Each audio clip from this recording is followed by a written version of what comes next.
ध्यान दीजिए अभी इधर, हल्ला नहीं। हम लोग पढ़ लिए थे, दर्पण के बारे में पढ़े थे ना जी। चलिए आइए तो थोड़ा सा 5 पॉइंट हम लोग याद करते हैं सब मिलके। बताइए दर्पण कितने प्रकार बताए थे? दर्पण का प्रकार क्या वो था? बताइए, पहला, दूसरा, तीसरा। बताइए गोलीय दर्पण कितने प्रकार के? उत्तल, और दूसरा अवतल। बताइए उत्तल किसको कहते थे? क्या हो? फिर से बोलिए, उत्तल दर्पण। चलिए बहुत सुंदर। अवतल दर्पण।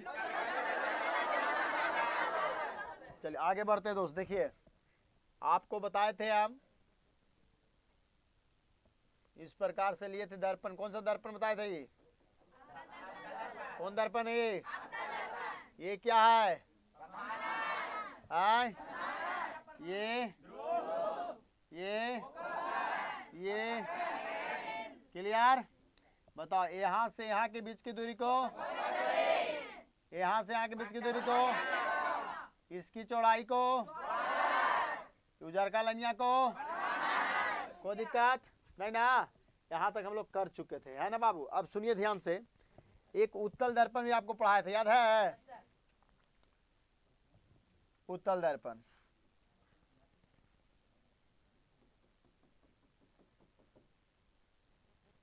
बताइए, ध्रुव था ना जी, इधर फोकस था, इधर क्या था? वक्ता केंद्र था। अब सुनिए ध्यान से, सब हम लोग पढ़ लिए फोकस, फोकस किसको कहते हैं, क्या कहते हैं, सब क्लियर है। थोड़ा सा 2 मिनट जान लीजिए। देखिए इसका फोकस दर्पण के प्रवर्तक सतह के एकदम सामने है कि नहीं है? और इसका फोकस दर्पण के प्रवर्तक सतह के विपरीत दिशा में है। प्रवर्तक सतह इधर है तो इसका फोकस इधर है। तो देखिए उत्तल दर्पण का जो फोकस होगा वो वास्तविक होगा। क्या होगा? वास्तविक होगा। तो पूछा कि उत्तल दर्पण का फोकस होता है वास्तविक, कैसा होता है? और सॉरी उत्तल नहीं, अवतल दर्पण का फोकस कैसा होता है? वास्तविक। और उत्तल दर्पण का फोकस काल्पनिक होता है। कैसा? उत्तल दर्पण, अवतल दर्पण का फोकस दर्पण के प्रवर्तक सतह के सामने होता है, और उत्तल दर्पण का फोकस प्रवर्तक सतह के विपरीत। इसी कारण से इसका क्या होता है? कैसा? धनात्मक। कैसा? धनात्मक हो जाएगा। तो इसका फोकस धनात्मक होता है। कैसा? धनात्मक होगा। और इसका फोकस कैसा होगा? ऋणात्मक। एक फोकस दूरी कैसा होगा? ऋणात्मक। ऋणात्मक हो जाएगा। अब कहा है ऋणात्मक को समझिए, जब चिन्ह पर पार्टी पढ़ाएंगे तो वहां भी बता देंगे, यहाँ भी समझिए। ध्रुव के, ध्रुव इधर है, समझ, ध्रुव इधर है, तो ध्रुव के अगर हम बाएं साइड, इधर इधर कौन साइड होगा? बाएं। तो बाएं साइड तुम लोग का कौन साइड है? बाएं ना। हाँ, तो नहीं सके अनुसार से बता रहे हैं, इधर बाएं। तो बाएं साइड जो मापेंगे दूरी वो होगा ऋणात्मक। कैसा होगा? तो ध्रुव से लेकर इधर जो भी दूरी मापी जाएगी वो सब ऋणात्मक होगा। और ध्रुव से इधर जो भी दूरी मापेंगे सब क्या होगा? अब बताइए, अवतल दर्पण में फित्ता लगाएंगे यहाँ तो मापेंगे इधर क्यों ना, फोकस दूरी इधर मापेंगे, वक्ता त्रिज्या इधर मापेंगे, वस्तु भी इधर रहेगा तो वस्तु दूरी भी इधर मापेंगे। तो इधर अगर माप दिए कोई भी दूरी, सब कैसा होगा? ऋणात्मक। इसीलिए इसका फोकस दूरी ऋणात्मक, वक्ता त्रिज्या भी ऋणात्मक। लेकिन इसमें देखिए, अगर यहाँ ध्रुव यहाँ पर अगर रखते हैं आप, यहाँ रखिएगा, तो इधर तो अब नापिएगा नहीं, क्योंकि फोकस इधर, वक्ता केंद्र इधर, तो वक्ता फोकस दूरी भी इधर मापिएगा, वक्ता त्रिज्या भी इधर मापिएगा, सब क्या होगा? सब क्या होगा? और इसमें प्रतिबिंब भी देखिएगा तो इधर बनेगा। वो बात की बात है, जब हम पढ़ाएंगे सिखाएंगे तो वहाँ देखिएगा। इसमें इधर प्रतिबिंब बनाएगा तो प्रतिबिंब भी इधर बनेगा सब। तो इसलिए सब एक में कुछ होगा एक के छोड़ के, क्योंकि वस्तु तो इधर रखिएगा ना, क्योंकि वस्तु तो हमेशा प्रवर्तक सतह के सामने रखना जाता है। तो अब वस्तु दूरी तो मापे पड़ेगा इधर, तो वस्तु दूरी क्या हो जाएगा? ऋणात्मक। क्या हो जाएगा? क्योंकि आपने माप दिया है बाएं साइड, कहने मापा। तो ये सब ऊंची, अभी हम खाली बता रहे फोकस क्या होगा, वास्तविक होगा, काल्पनिक होगा, फोकस दूरी धनात्मक होगा कि ऋणात्मक होगा, इस पर चर्चा भी कर रहे थे। तो देखिए, जो फोकस अगर दर्पण के प्रवर्तक सतह के सामने है तो वास्तविक होगा। कैसे होगा? वास्तविक। तो इसका फोकस क्या होगा? बोलो, कौन दर्पण है? अवतल। कौन सा दर्पण? तो बताइए एक बार, अवतल दर्पण की फोकस वजह क्यों जो पता चल रहा है? का है? अवतल दर्पण का फोकस दूरी का है? पता है कि ध्रुव के बाएं साइड मापे हैं, कहने मापे हैं, इसलिए ऋणात्मक है। अब आइए उत्तल, ये उत्तल दर्पण है ना हो, उत्तल उत्तल दर्पण, बताइए उत्तल दर्पण में फोकस दूरी कैसा होगा, धनात्मक, और फोकस कैसा होगा, काल्पनिक। कहने बढ़ेगा दर्पण ये परिवर्तक के सामने की पीछे, इसमें तो सामने वाला तो लगता है लिखा दिए, वक्ता कन लिखा दिए थे कि एकरा में सामने एकरा में पीछे, लेकिन फोकस उकस नहीं लिखा था ना, तो इसको नोट मार के लिख लीजिए नीचे से, ए नोट ई नोट लिखे कगड़ा किताब। देखिए तो देखिए अवतल दर्पण का फोकस वास्तविक होती है, अवतल दर्पण का फोकस वास्तविक होती है, अवतल दर्पण का फोकस वास्तविक होती है, और उत्तल दर्पण का फोकस काल्पनिक होता है, और उत्तल दर्पण का फोकस काल्पनिक होता है।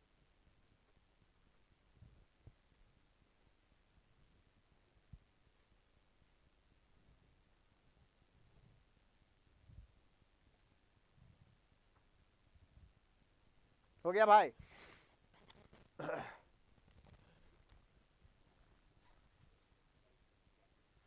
उत्तल दर्पण का फोकस काल्पनिक होता है, कैसा, काल्पनिक। अगला पॉइंट लिखिए, अगला पॉइंट लिखिए, नोट नंबर 2 लिखिए, उत्तल दर्पण का फोकस ऋणात्मक सॉरी उत्तल दर्पण का फोकस दूरी ऋणात्मक होता है, उत्तल दर्पण का फोकस दूरी ऋणात्मक होता है, उत्तल दर्पण का फोकस सॉरी उत्तल बुला रहा है, सॉरी अवतल, तो बोलता कहीं नहीं बीच में तुम लोग जी, बोलो कि सर उत्तल के जहाँ पर अवतल बोल रहे हैं। देखिए अवतल दर्पण का फोकस दूरी ऋणात्मक होता है, अवतल दर्पण का फोकस दूरी ऋणात्मक होता है। हेलो, हाँ प्रणाम सर, हाँ सर पढ़ा रहे थे, करबई सर, आज हम आभी लाली जहाने, वही 10 बजे तक। हाँ जा तो हो, वो पूछे पर तो मैंने गांव के है सर, हमार भतीजी थोड़ी है अपन। हाँ वो हम मुँह घरी भेज लिया, जब ना हल तो भेज लिया हम ही, वो मतलब पढ़े साल भेज लिया हल। हम्म, हम्म, हम्म।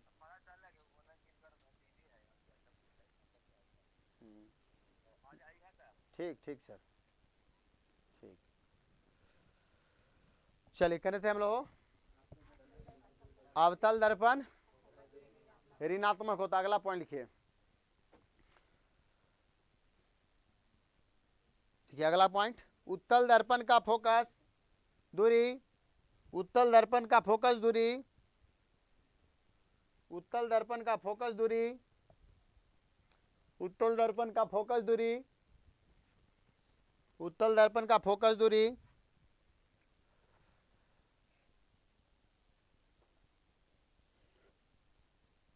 धनात्मक होता है, धनात्मक होता है, धनात्मक होता है, धनात्मक होता है।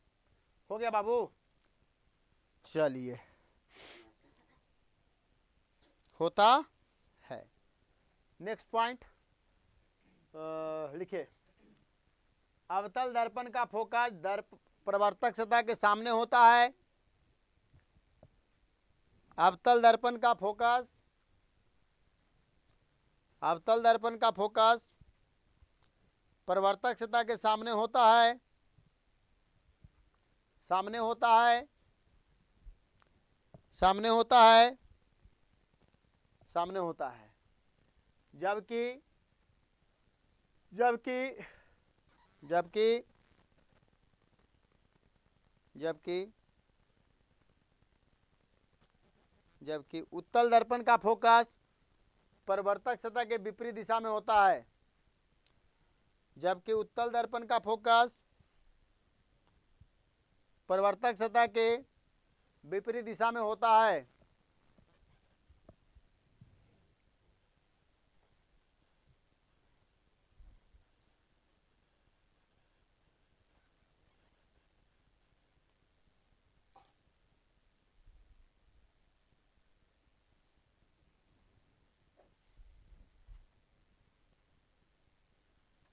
होता है।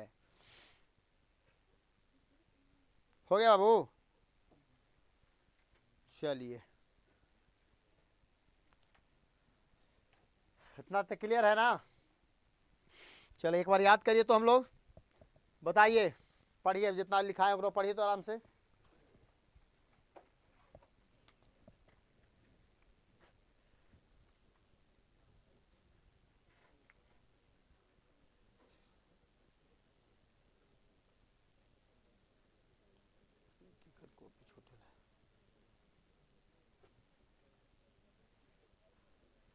पढ़ लिए जी?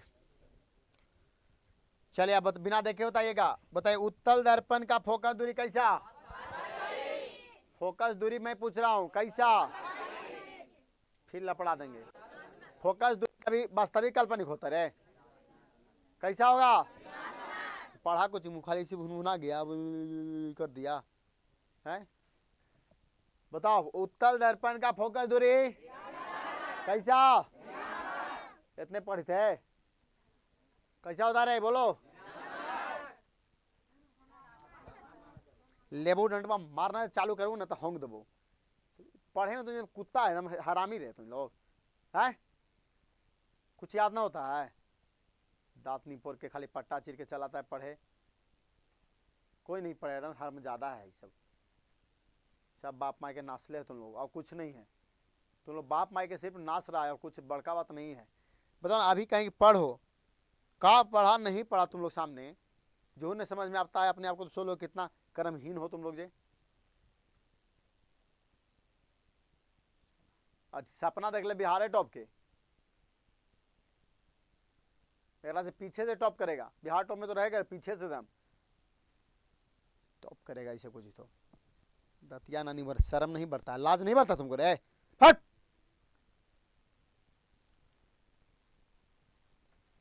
बेशरम है का? इसके संस्कार घरे मिला हुआ समझ में नहीं आता हमको। क्या संस्कार मिला जी घरे? यही मिलता है घरे?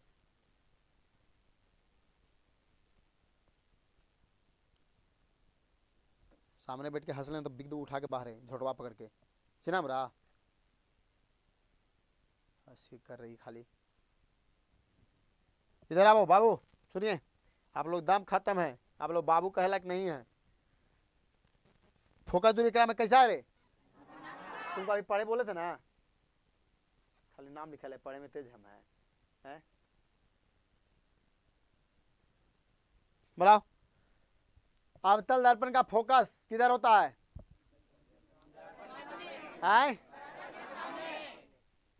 कहने होता रे? मुंह ना खुल तो सबके। किधर होता है? बेटी सामने। कहने लो, अवतल दर्पण का फोकस दूरी कैसा होता है? कैसा रे? उत्तल दर्पण का उसका फोकस किधर होगा?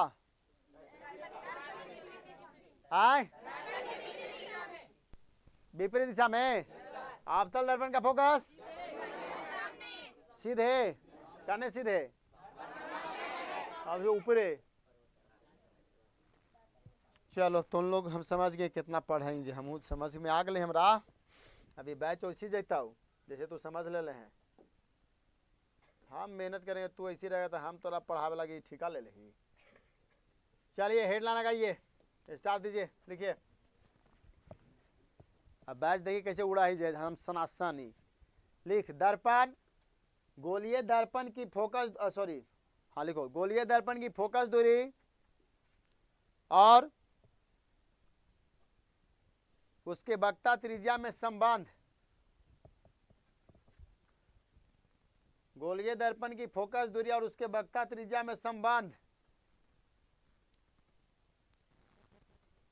गोलीय दर्पण की फोकस दूरी और उसके वक्ता त्रिज्या में संबंध।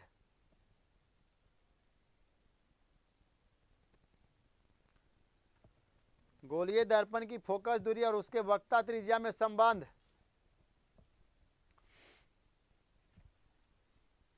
हो गया? डैश मारिए वहां पर। अब समझ सुनिए, गोलीय दर्पण की फोकस दूरी यानी फोकस दूरी का स्मॉल एफ से और उसके वक्ता त्रिज्या में संबंध है, यानी वक्ता त्रिज्या में संबंध क्या होगा, यार वक्ता त्रिज्या आर और फोकस दूरी कितना एफ, ये दोनों में संबंध है। तो कहता है गोलीय दर्पण की जो फोकस दूरी होती है वह वक्ता त्रिज्या की आधी होती है। क्या होती है, वक्ता त्रिज्या की। यही है रिलेशन, यही दोनों के बीच में क्या है, यानी फोकस दूरी जो होता है वक्ता त्रिज्या क्या होती है, आधी होती है। और देखिए जब इससे गुना करिएगा इसमें तो क्या मिलेगा, 2f मिलेगा।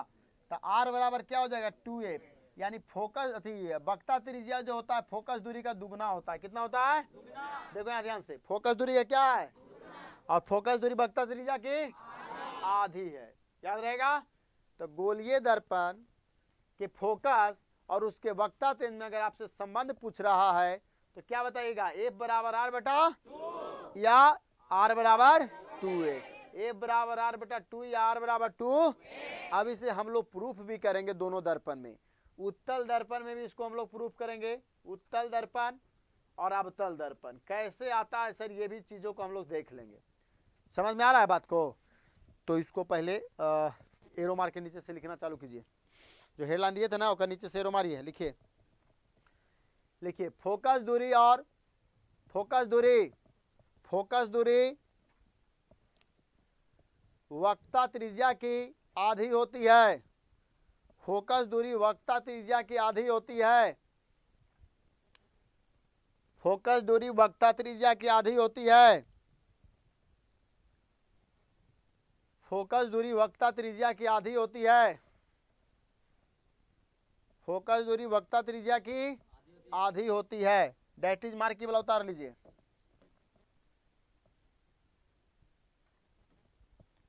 डेट इज मार्क की उतारिए, डेट इज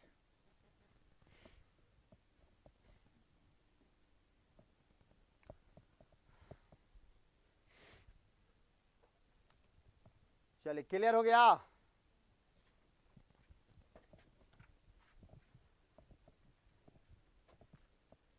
ए बराबर आर बटा 2 या आर बराबर 2 एफ। अब इसे हम लोग प्रूफ कर लेंगे किसमें, उत्तल दर्पण और अवतल दर्पण में प्रूफ करेंगे मेरे भाई। तो आज तो नहीं कर पाएंगे, टाइम नहीं है, टाइम चढ़ गया है, तुम लोग को ठोके और पीटे में चढ़ गया है जो वहाँ टाइम, तो सुई घूम गया एक चक्कर, देख लो जी। अब लोग को स्कूल भी जाना होगा, है ना। तो हम लोग कल तो छुट्टी रहेगा बाबू, कल तो सरस्वती पूजा ही है, कल क्या है, सरस्वती पूजा है। परसों हम लोग का पुनः कोचिंग आरंभ रहेगा अपने टाइम से, कितने टाइम से, अपने टाइम से आरंभ रहेगा। परसों न तरसों फिर अगला दिन छुट्टी रहेगा, क्योंकि 26 जनवरी है, तो 26 जनवरी को छुट्टी रहता है और यहाँ कुछ प्रोग्राम है, ठीक है। तो प्रोग्राम की वजह से होगा 11 बजे से, कितना बजे से चलेगा, 11 साढ़े 11 तक आप लोग आ जाइए तो ठीक ठाक चलेगा। और वैसे तो 1 बजे आए तो ठीक है चलेगा, उसे कहा है। किसका फोन आ जा रहा है, हाँ भाई, हाँ दे दे रहे हैं, चलिए ठीक, धन्यवाद। चलिए तो दोस्तों टाइम बता दिए ना, कितना बजे से आना है, ऐसे 11 बजे से आइएगा तो ठीक रहेगा। आप लोग थोड़ा सा सीनियर हैं, आप लोग आइए तो ठीक रहेगा ना जी। स्कूल में तो जाना ही है, स्कूल में चल जाइएगा, स्कूल ही सबसे है, वहाँ पहले जाना है, क्योंकि वहाँ संस्कार इज्जत सब मिलता है स्कूल में। कोचिंग क्लास क्या है, तो एक बिजनेस है, ठगे वाला बिजनेस है, ठग लेते हैं, है ना। अब बिजनेस सोच के हम ठग रहे हैं, हम पढ़ाते हैं। सुनिए, तो वहाँ जाना है, संस्कार उसका लेके आना है, क्योंकि झंडा असलियत में वहीं फहराया जाता है, ये सब तो ड्रामा है। स्कूल में जाना है, भाषण देना है, वहाँ भी खूब प्रैक्टिस, यहीं वाला भाषण वहाँ डाल दिए और वही भाषण प्रैक्टिस हो जाएगा, तो यहाँ मार के गर्दा मचा देगा। इसलिए स्कूल बहुत ज़रूरी है जाना, इसलिए स्कूल क्या करना है, जाना है सभी विद्यार्थियों की। असली चीज़ कहाँ छिपा हुआ है, स्कूल में। कहाँ छिपा हुआ है जी, कोचिंग संस्थाओं ये सब आपको बिगाड़ देगा, सुधारेगा कभी नहीं। बात क्लियर है। संस्कार अगर मिलेगा तो वह स्कूल में मिलेगा। समाज में कैसे रहना है, कैसे बोलना है, किस तरह से आपके अंदर कॉन्फिडेंस आएगा, ये सब स्कूल में जागता है, क्योंकि अलग अलग तरह के प्रोग्राम वहाँ होते रहता है ना। स्कूल जाना एवरीडे है। तो आज इतना ही पर हम लोग क्या करेंगे, क्लास रोकेंगे या फिर शनिचर को हम लोग पुनः अपने टाइम से प्रेजेंट रहेंगे। बाय बाय, जाइए, धन्यवाद दोस्तों।